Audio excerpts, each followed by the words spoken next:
Everybody, I'm Sarah Curlew. I'm Australia's Consul General based in Chennai. And I wanted to say also Yamalundi, which means hello in the language of our First Nations people from Canberra, where my headquarters are based. We would normally start an Australian function with an acknowledgement of country, which is an acknowledgement of the continuous presence of our First Nations people and an acknowledgement of their elders, past, present, and emerging. It's a great pleasure to be here as the moderator for Australia's country session. Hello. We want you to know that Australia is your destination for business, investment, study, and tourism. And I'm really pleased that we've been working with a strong Team Australia presence in preparing for the gym. So I'm just going to read out the names of the Australian government entities that have been working on gym, and if colleagues from those could just wave their hands while I do so. First of all, we've had many colleagues from DFAT involved, colleagues from Austrade, colleagues from the Centre for Australia-India Relations, and of course a very strong participation from our state governments, from Western Australia, from Victoria, from Queensland, and from the Northern Territory. We're about to have a dynamic panel discussion which will introduce you a little bit more to some of the detail of our topic. But I did just want to provide a few framing remarks. It is one of the most consequential relationships at a crucial time. We are natural partners in a time of increasing strategic challenge. But we look with optimism to what we can do together because we have strong structures in place. Australia and India are comprehensive strategic partners, and together we are addressing some of the big strategic challenges of our times. Our Prime Ministers met 3 times last year. Our Foreign Ministers met 11 times. We also enjoy significant economic complementarity. Australia is largely an exporter of resources, of services, and of knowledge and innovation. These are a great fit for India's ambitions to grow its own economy through jobs and investment. We also have a wonderful free trade agreement in place, ECTA, and the success of ECTA is fueling our ambitions for an even stronger agreement, CECA. I hope you've all had a chance to visit the excellent Australian pavilion here at the gym, and if you do come by, please make sure to look carefully at what we're calling our ECTA slider, which shows the significant tariff reductions which have taken place on key goods for both of our economies. We know that we can supply the things India needs for growth. So for instance, take critical minerals. Australia has something like 50% of the world's lithium supply, which will be a crucial input for Tamil Nadu's own ambitions in the electric vehicle sector. So my ambition for today is to make sure that all of you in our audience understand the opportunities that are there and feel motivated to seize them. Government has done what it can to reduce some of the barriers, and now it's for business to take advantage. The important third pillar of our relationship is affinity. I've been struck over and over again during my time here at the friendship between our people. Friendship and respect. And I think our cricketers in particular deserve a real vote of encouragement for that. So many Australians now play in the IPL, the Indian team tours Australia, Australia tours here. It's been always a crucial way that we get to know each other. And that friendship and respect has led to an ever-growing Indian community in Australia. Out of our population of 26 million people, 1 million people claim Indian ancestry. But perhaps even more striking is that 7 lakh of those people were born in India and have proactively chosen to move to Australia and become citizens there. We also know that around 1 lakh people in Australia speak Tamil. Just last year, my government established the Centre for Australia-India Relations, and we're lucky to have the CEO, Tim Thomas, here with us today. He'll talk to you more about how the diaspora, that living bridge, can help to grow our economic relationship. Turning now to Tamil Nadu, I feel great satisfaction in what we have achieved in our relationship between Australia and Tamil Nadu, which has been growing so fast, not least of all with the opening of the West Australian State Office here, but across all spectres. This is a recognition of Tamil Nadu's place as the second largest economy in India, but also an economy that values some of the same things Australia does around diversity and inclusion. It was where the CARE Board started its first visit to India. We had a visit by our parliamentary speaker, who's third ranked in protocol terms in the Australian system last year, and they were very taken to meet with their Tamil Nadu counterparts. Here at the gym, we are a country partner. We have more than 80 Australian delegates. We have strong state government participation. And I would say perhaps the most impressive booth, but do stop by and judge it for yourself. Sectors that we are particularly interested in are advanced manufacturing, digital health and innovation, clean energy transition, and of course, education, one of the most solid planks of our relationship. We had some great announceables at our pavilion today, and we'll talk a little bit more about those through the panel discussion. But ladies and gentlemen, it's now time for me to have the great pleasure of introducing my fellow panelists. So I'm going to introduce them briefly and ask that they please come up onto the stage. Austrade is Australia's trade promotion and investment attraction agency, helping many of our companies to access the Indian market, including through their AIBX brand. Next, we have Mr. Tim Thomas, who is the CEO of the Centre for Australia-India Relations. As I said, a new national platform established by the Australian government to support greater engagement with India, particularly through the diaspora community. I'm honoured to have Professor Ian Martin, the Vice-Chancellor from Deakin University with us. Deakin is celebrating 30 successful years of operations in India and was the first foreign university to announce its intention to open a campus in India. Finally, we have Mr. Suresh Raman, who is the Regional Head of Tata Consultancy Services, as well as the Southern India Chapter Chair for the Indo-Australia Chamber of Commerce, a bilateral chamber. Suresh has over 30 years' experience in managing consultancy services, and I think it's around 1 lakh people that are at your campus in Suruseri, a very beautiful place. So thank you very much, panelists. We're going to have a panel discussion that really explores why Australia should be your destination for business, investment, study and tourism. I'm going to start with Catherine. Catherine, you head Austrade across South Asia. Are there any particular tips or tricks you would have for businesses either from Australia looking to India or from India looking to Australia? Thanks, Sarah, and I hope you can all hear me. I know it's, yep. Good.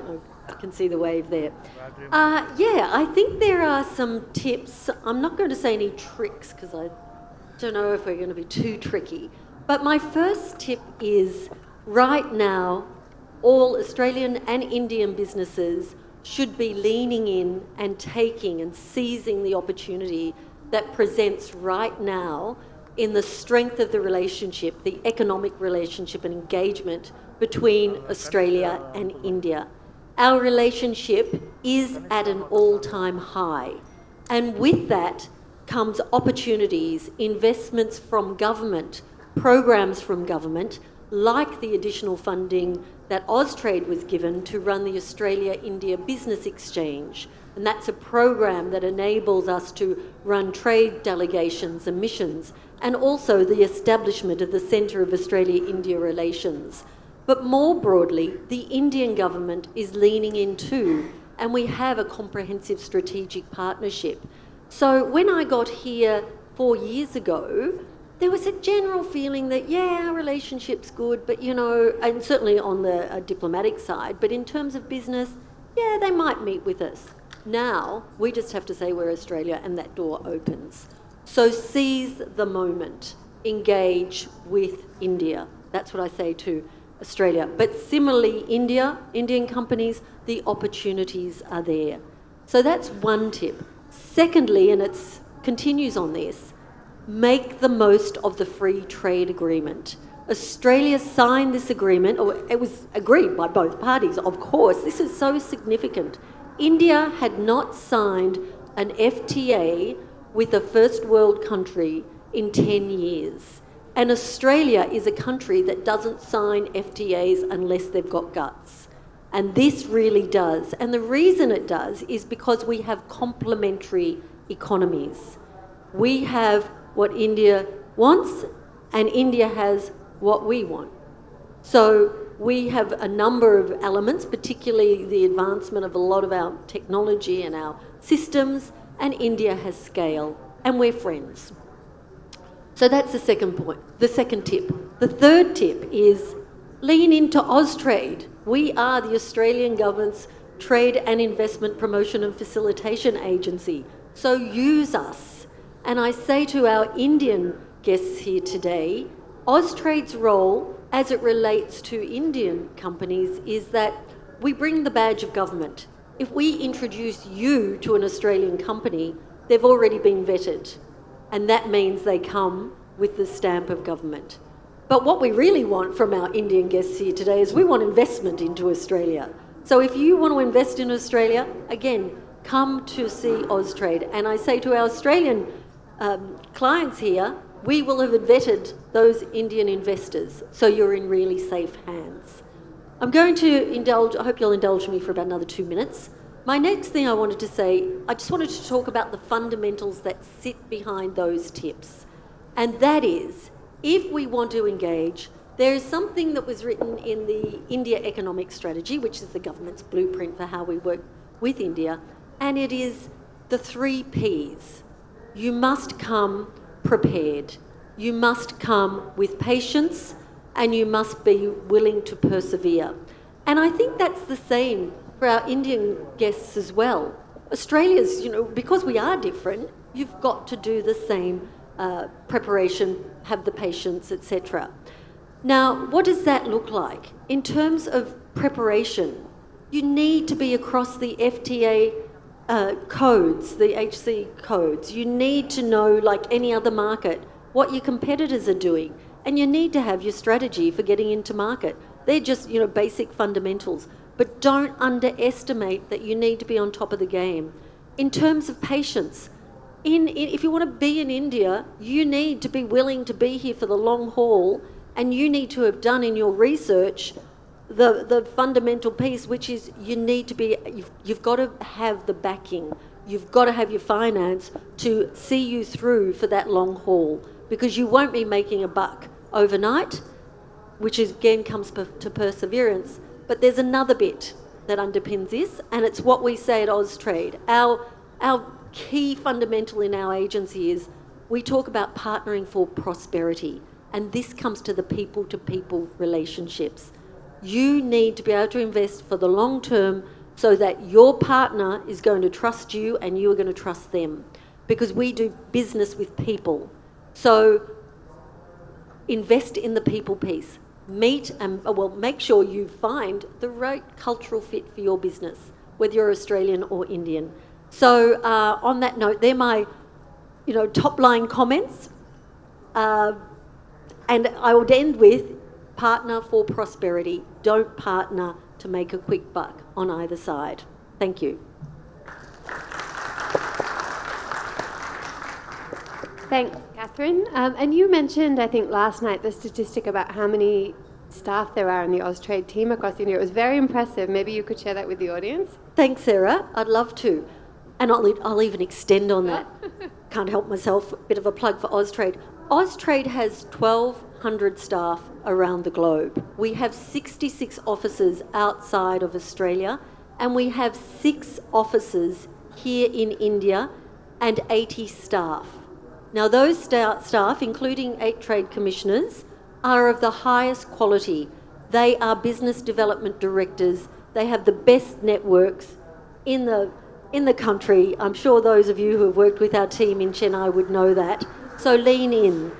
We are here to help. That's what we're employed to do, and that's what the government's invested in. And in fact, we've increased our staff by 20 because of the fact that we've received increased funding as a result of the strength of the relationship.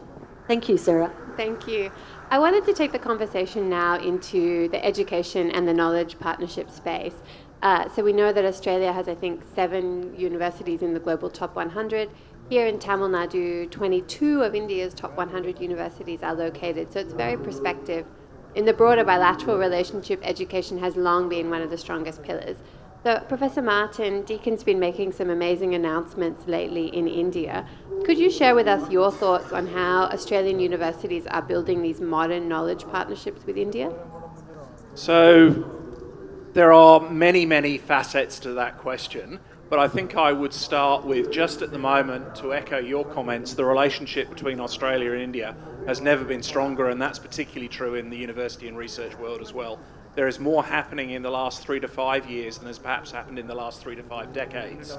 So it's a really interesting time.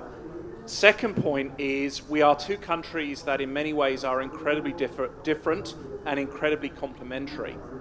But the fundamental challenges that both nations face are actually the same fundamental challenges, and sitting underneath all of those challenges is education, research and innovation.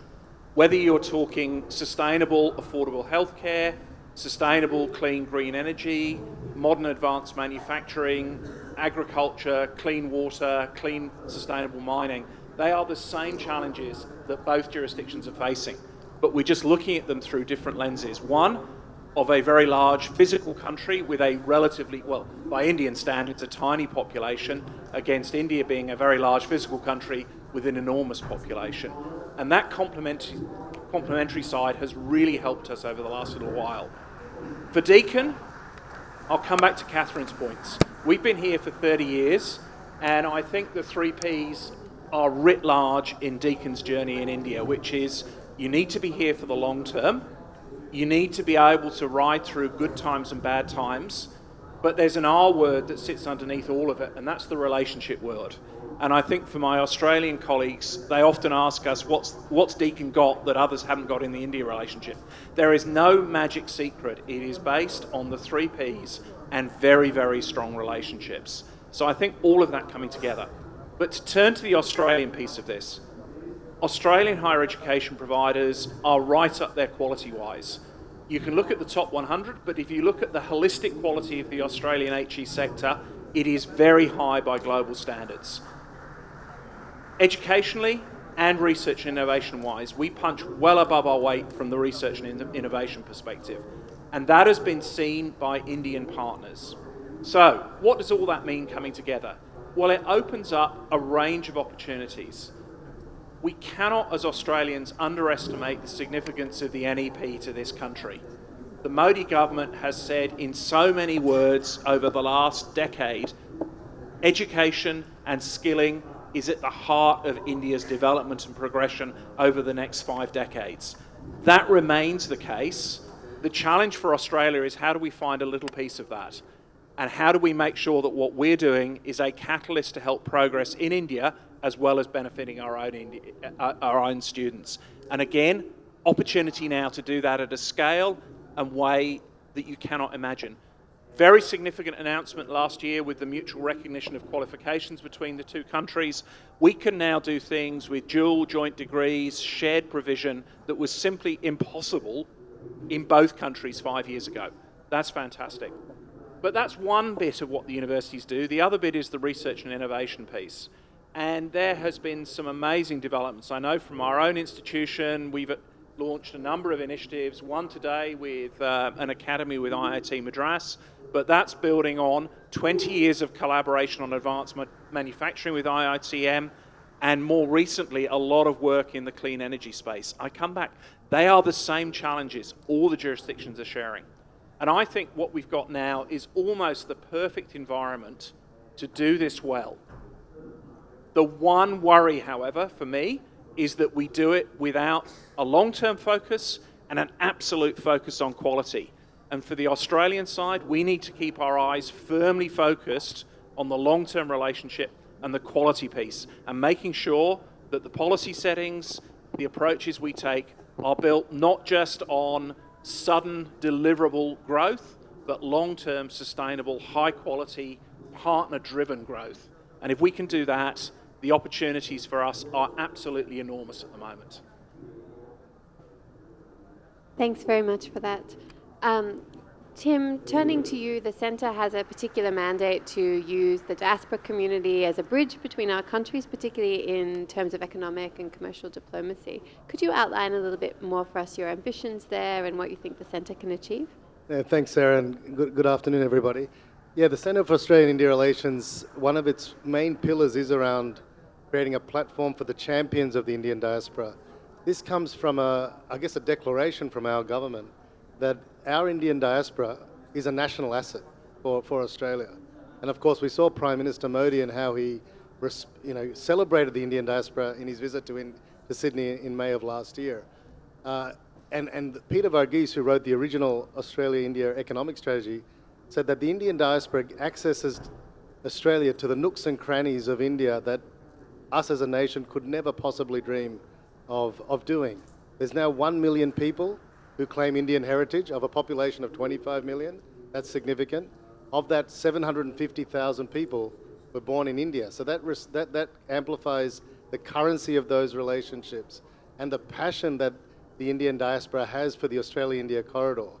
So what we are doing at the centre is looking at a number of programs, and I just wanted to call out 5 specific areas that we think are really important in terms of the role of the Indian diaspora in accelerating the economic opportunity between Australia and India. Firstly, on the entrepreneurial side, we did a groundbreaking report in 2022 mapping the Indian diaspora. And one of the things that was very clear was that the profile of the Indian diaspora in Australia has changed so significantly over the last 3 or 4 immigration waves. We now have a very strong representation amongst our small and medium enterprise sector. Entrepreneurs who are really wanting to build their own businesses in Australia and then expand into India.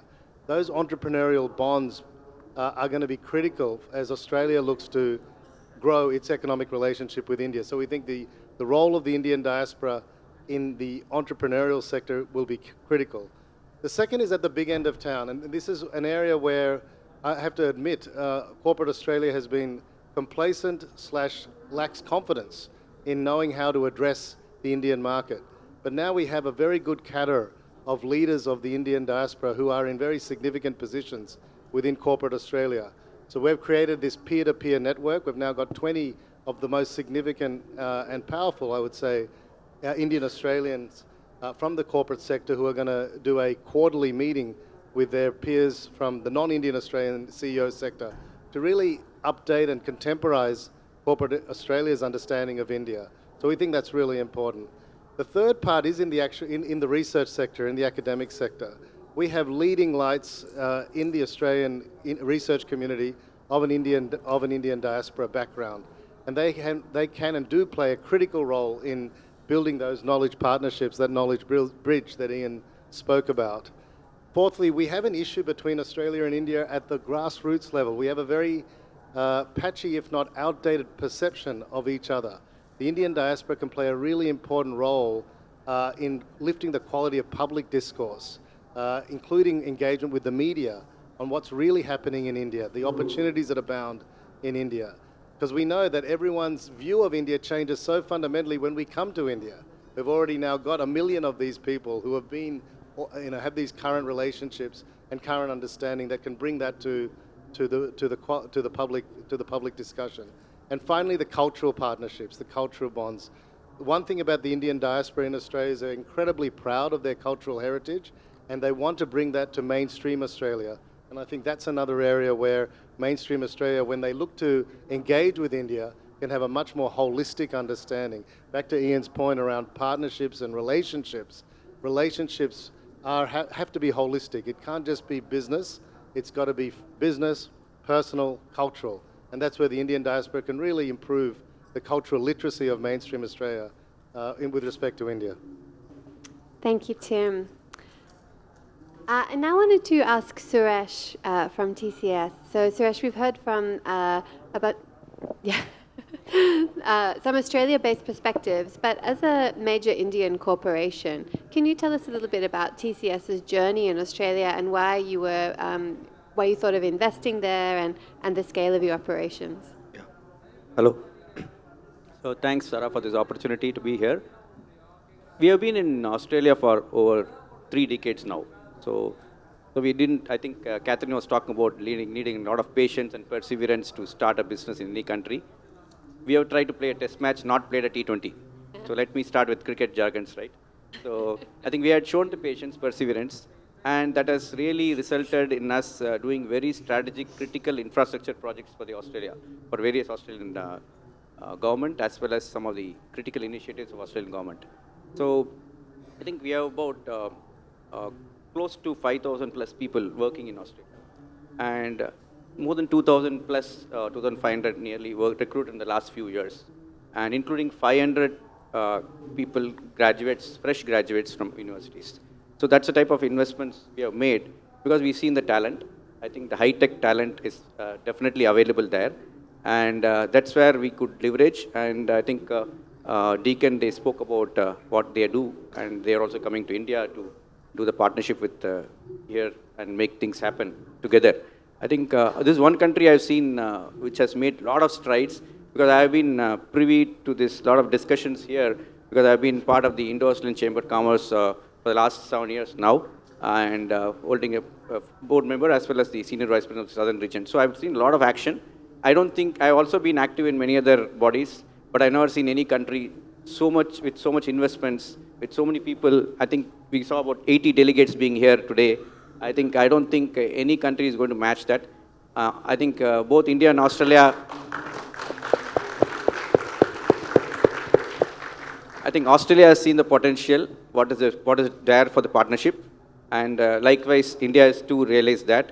And I've been very lucky to be participating in many of the discussions with Peter, trade agreements related discussions. And I think Sarah has been a great friend and a lot of people here I know very well. So I think we have been connecting for so many years. I think the type of culture, the type of friendship, Australia, if you see the cricket team, they're very competitive and professional. At the same time, they're very friendly. So I think I can tell you this much as we are dealing with a lot of our clients and we see a lot of friendships come in and the trust comes in with friendships. And that's why I talked about test match and the patience and perseverance required for working with Australian companies. I think from a diversity perspective, we have a lot to learn from Australia, and we have learned, and we are still learning, I should say. In fact, we had the privilege of Sarah also coming and addressing some of our focus on diversity and inclusion. That's a pet topic for us, and the Australian clients, one of the first questions they ask is, what is your diversity quotient? Are you having people in senior levels, middle levels, etc.? I think those are the questions which come from our clients. So that again gives a lot of learning for us. While you're doing a bit, definitely there's always room for improvement there. So I think we try to benchmark with many of the Australian companies what they do in various spheres. And a few things I think I've seen personally is we have about close to 27% in Australia, definitely women working there, but definitely that proportion has to increase. We'll do that. And overall in Chennai, where I look at a lot of people, about 42% are women. So we are focusing a lot on diversity, I should say. And the other thing is on the few topics, I should say, is the policies I think we talked about. ECTA and other initiatives are going to really make a lot of headway for us, for both the countries. And if you look at it, I would like to say a few initiatives which are going to make a major difference for Australia-India relationship is decarbonization. We're talking about 2050, Australia is going to be zero emissions, and India is planning 2070, but definitely that can be expedited by both countries and especially by India. With Australia having a lot of minerals, a lot of critical minerals, I should say, I think the partnership is there to really take it forward. And with a lot of tech talent, which is required for sustainability measures, again, Australia can play a big role.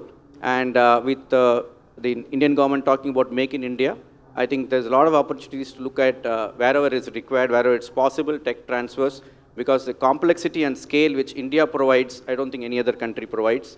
So a lot of things can be tested out in the Indian market itself. I think that's a lot of mutual potential, I think, which I think both the governments have seen. I think really appreciate the Australian government taking a lot of initiatives compared to many other countries. I think they are taken a big head start, I should say. And it's up to us to leverage as industry. And I feel the decarbonization initiatives are going to affect every industry. So it's not about IT technology sector alone. It's going to be major impact for all of us. And a lot of investments are required in Australia as well. I think there's a lot of potential for all of us to go and invest in Australia. I think if you look at it, even from if our critical projects I talked about, we are doing very, very critical projects. One is the Australian Stock Exchange itself.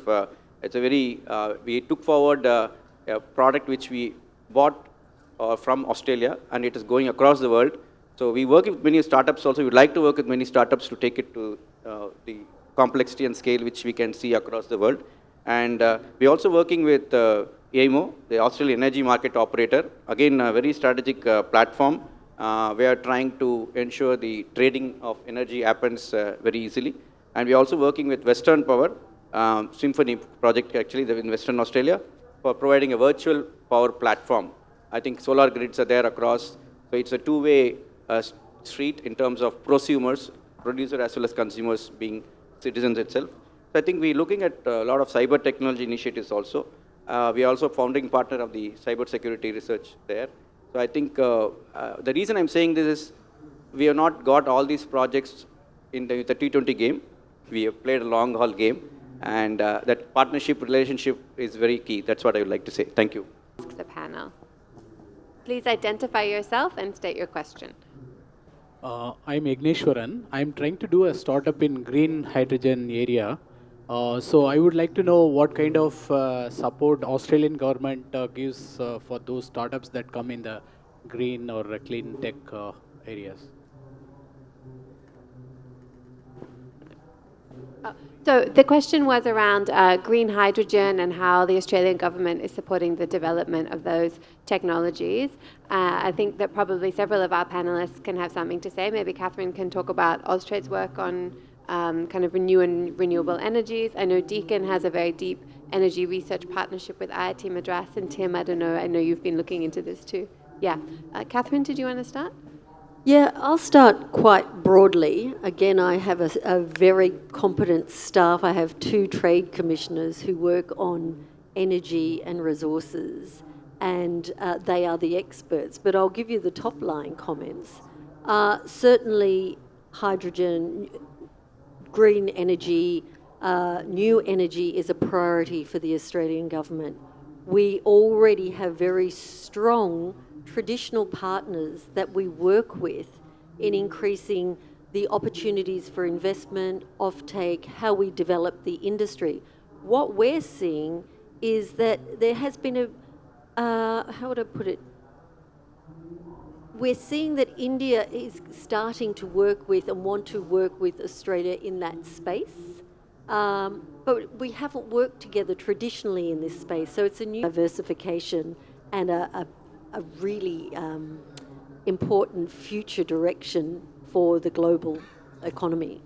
That's what I'd say. I'll leave you to go from there. So there is, at government to government level, a lot of conversation around how we can collaborate. I think for green hydrogen investment, it's sitting on the cusp of research and innovation and practical application, particularly if we are talking about green hydrogen as a way of exporting energy around the world. We're not quite there yet, and I think that it's not quite at a point where governments are feeling we know the model. So this is where there's a lot of research happening, both in terms of the fundamental technology, but also in partners like TCS in the business models of actually how you make this work. And is it going to be green hydrogen export? Is it going to be ammonia export or is it not going to be exporting green hydrogen at all, but thinking about making green steel in Australia for exporting to India for manufacturing in India? There's a raft of questions in there. But I think the key is to talk, to engage. What I say today is probably going to be out of date by the end of next month without any doubt whatsoever, because this is changing so rapidly. So I think it is keeping those conversations going. But I do think from an application and R&D point, green hydrogen is at that very interesting tipping point of not quite being there yet, but probably so important that everybody's got to engage with it. And just one other thing to add. Each of the states is very interested in this field across the value chain. So I would encourage you to reach out to Austrade or the Centre for Australia-India Relations. We can help navigate through the states because there's many, many different programs of incentives at all parts of the value chain. So it is a very hot topic for Australia. A hot topic, it certainly is. I have to say that I have been to many meetings on green hydrogen in the past year, and I'm not a trained scientist, but ask me some detailed questions sometime, because we've all had to become instant experts, I think, on green hydrogen. But it's a great sector to have identified as one that we can take forward. I think we have another question here. Very nice interactions. Okay. I'm manufacturing of engineering components.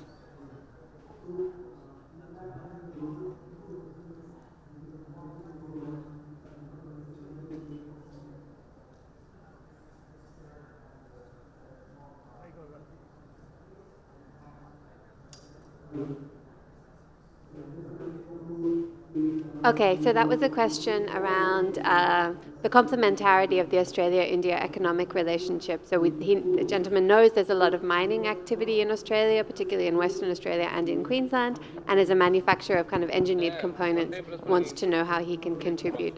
I'm happy to take that one.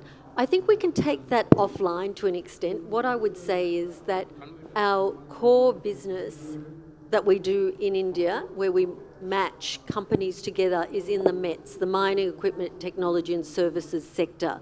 And we have a whole team, and I'll actually ask Abdul to put up his hand, who can take this offline and explore how we can help you. And as I said before, our job is to match Australian providers with Indian businesses, and that's what we'll do offline.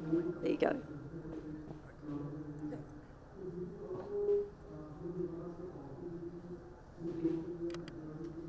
I'd also like to consider any women in the audience who might be thinking of having a question to please feel brave, put up your hand. We like to have gender diversity in our questions as well. There, please. So can you just share us some insights on the textile industry in Australia? Because when Australia comes to my mind, wool is the first thing that comes to my mind about natural fibers. Can you guys hear me? You were asking about the textile industry and wool, was that right? No, I'm just asking about the textile industry in Australia. So when I did some research, the main fibers that you guys use are wool and cotton. So are you guys diversifying your natural fibers requirements, or how is it like? So I think probably one thing to know is that Australia is an exporter of fibers. So if you come to our pavilion, you'll be able to see how the export of Australian cotton to India, the tariff has been reduced. We've also, for a very long time, been a major exporter of wool to India. Okay. Yeah. Okay. Yes. Do you want to? The only other thing I would add to that is we have particular states like the Northern Territory who are doing a lot of good work in organic cotton fibers as well. So there is a level of innovation that's going on in fibers in Australia. And I think actually both of these two questions go to the complementarity of the economy, right? So there might be, and I know there are, producers in Tamil Nadu of engineered components that go to our mining industry for use in extracting our resources. The resources come back to India to power your industry. And it's similar with our fibers that then come into the textile manufacturers of India.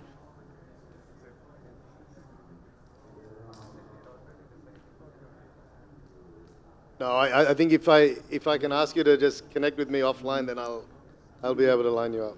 I think too, to Sarah's point, please go to our pavilion, and we have people on hand who can help talk to you one-on-one on those specific details.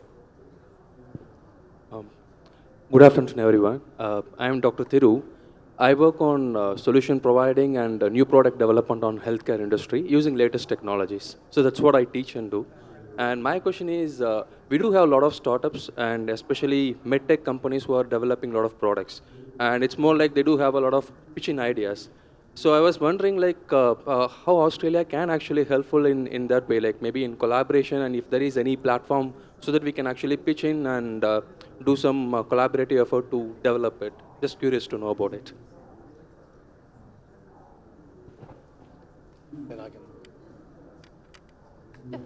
Thank you for that question around the startup ecosystem, and particularly in medtech, and a pitch that there's another panel discussion tomorrow afternoon that I'll be part of, where Australia and India's life sciences will be discussed. Suresh, do you want to go first before I turn to Tim on some of TCS's work more broadly in supporting the startup ecosystem between the two countries? So from the startup ecosystem, what we do is we find a lot of good startups across the world, especially in Australia and a few other countries definitely we work with. We look at what their products are, platforms are, and we behave more of like a system integrator, where we can see whether those products can be weaved into the larger solution when we bid for very large deals globally, and where we have our own specific set of solutions, and we take those product which is available in the with the Australian startups, where we can take it forward and make a complete system integration and give it as a holistic solution. The way we work is we not this coin part, we call it co-innovation partners. They can tie up to us and they can join us as a co-innovation partner. The way it works is we don't get into the commercial discussions directly with those co-innovation partners. We allow them to interact with our customers, but we come in only as a system integration partner because the system has to work with other applications and infrastructure around the customer. So I think that is the way we want to work with startups, because we don't want to be threatening to the startups. We want to ensure they thrive, and we also get them into our holistic solution, and we allow them to work with our customers. Yeah, and one thing to add, look, the startup ecosystem and the importance of linking the startup community of Australia with startup community of India is recognized as a key priority. So we're actually thinking about strategies to develop digital-first contact platforms between startup players on a given sector. Again, the states are very active in this space. They're putting a lot of incentives in place.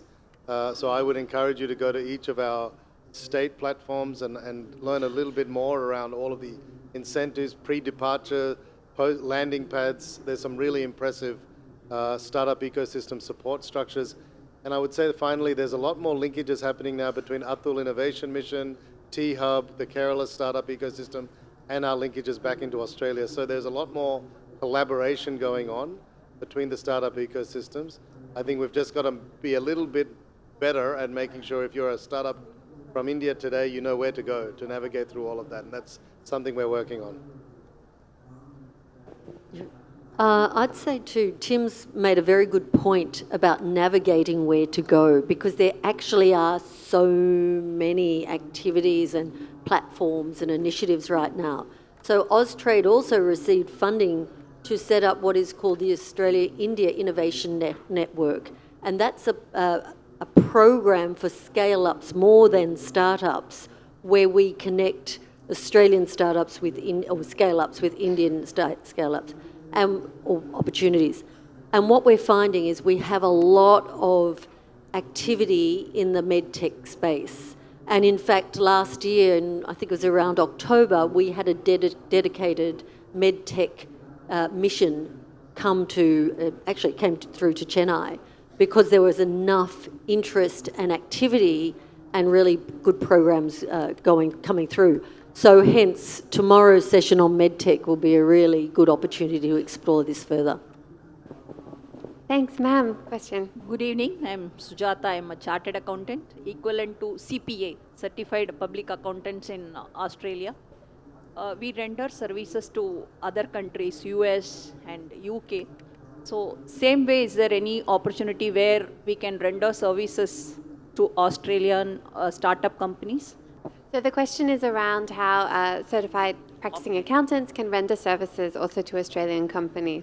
I don't have a direct answer to this, but definitely I see a lot of potential. Definitely, I think it's, I think Catherine was saying, it requires a lot of patience, perseverance to understand the community there. You talked about startups. Probably you need to understand which are the startups there.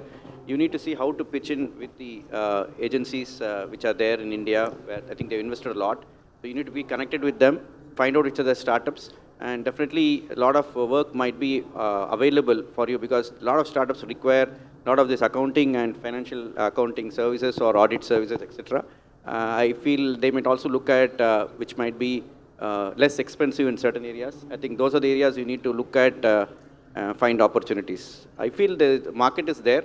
It's up to us to go and spend time, invest, and leverage that. Yeah, and maybe at a more kind of headline level too, we know that the services trade between both countries drives productivity. So, I mean, that's very evident in the tech sector, where Indian firms come to Australia, help us to be more productive, but likewise Australian firms are coming to India to access some of the talent pool that's here. And I think that applies to any services sector as a general principle. I think we're running out of time, so last question, please, sir. Good afternoon. Thank you, Sarah. Thank you, Suresh. I think, you are all almost a constant in almost all the Australian, events star here. speaker. For the past 2-3 years, I've been noticing. I am Prabhakar from Autometry Technologies.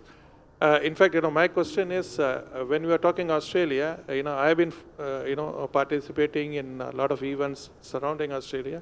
We are a startup where we are trying to get into a government. It's a B2G product. It's an online building plan approval system, what we have developed, which we are trying to give it. And in fact, we have been taking very good help from Invest and Trade, Western Australia. And last, you imagine, Western Australian team headed by Honorable Stephen Davison was here. Very proactive, very, approachable. I was part of the team which went to Westec Fest last month at Perth. And what I feel is, Australian setup in terms of this one is the federal government, then you have the state governments. Western Australia seems to be more, aggressive in, trying to attract people or trying to bring in this one, is there any, and then, I went on my own to Sydney and Adelaide and try to meet up through our Indian friends, some of the councils and things like that. So I just want to know whether New South Wales or South Australia or Victoria or Queensland governments, I know that, in this pavilion, in this event, a lot of state governments are also getting represented. Do they have same aggressive push or anything, yes. Any programs compared? I think maybe this question is a plant, because following this is the West Australian State Session, yes. Where we'll learn a lot more, and we have Dr. Jags here leading the West Australian delegation. But I think maybe, Tim, can you tell us where will your centre be based? Yeah, no, my centre is based in Sydney. It's a national centre. In fact, we did a recent around the country dipstick of where each of our state governments are on their India engagement strategy. I can absolutely assure you that each of the states are absolutely ramping up their India engagement efforts. We've got TIQ here today, Trade Investment Queensland, who are very quickly ramping up their headcount in India. They've just done a recent India strategy with the full backing of the Queensland Treasurer. Victoria has a very mature strategy, and now it's looking to refine it even further. So I think the good thing is each state is going at it hard, but in a very complementary way. So I think, therefore, the breadth that we will achieve through our Pan-Australia strategy will be quite impressive. But I can absolutely assure you, whilst West Australia is absolutely been on the forefront, particularly in Tamil Nadu, yes. Each of the states are getting their act together or have been already here and doing a very, very strong job. I'd like to add to that too. When I made my opening remarks about tips and I said, contact Austrade, I should have added or contact the states, because all of the states are very active, and we've even seen Northern Territory with us here this time. But what I think is important to acknowledge too is that perhaps in the past we've been a little bit more fragmented than we should have been. And of course, we've then had COVID in between. But I have seen in the last 12 to 18 months that our efforts at doing far better state and federal coordination have certainly exponentially gone forward. I've probably got 3 examples in the last 3 months where, in fact, we have worked together with Austrade and each of the states and come together as one. And last night, when we had the delegates briefing, we actually congratulated ourselves on a really great Team Australia approach. So, of course, we have WA here, who have their headquarters here, which is great. But again, we've got Victoria, who's based at their headquarters in Bengaluru, and TIQ, very much in Bengaluru, but they've actually just also co-located with Austrade in Mumbai and are ramping up their presence. South Australia is doing the same. So there's probably a little bit of a lag in terms of us getting our act together, but certainly I think you'll see in the year ahead a very, very well-coordinated whole of government, what we call Team Australia approach.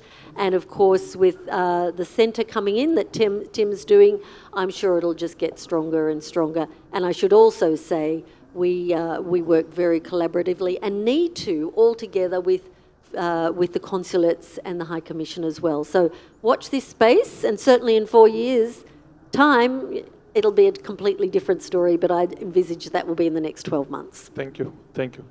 So I think on that note of love for all of our Team Australia colleagues and how well we work together, I might draw this panel session to a close. Thank you for your time, for your attention. Hopefully it's been very interesting for you.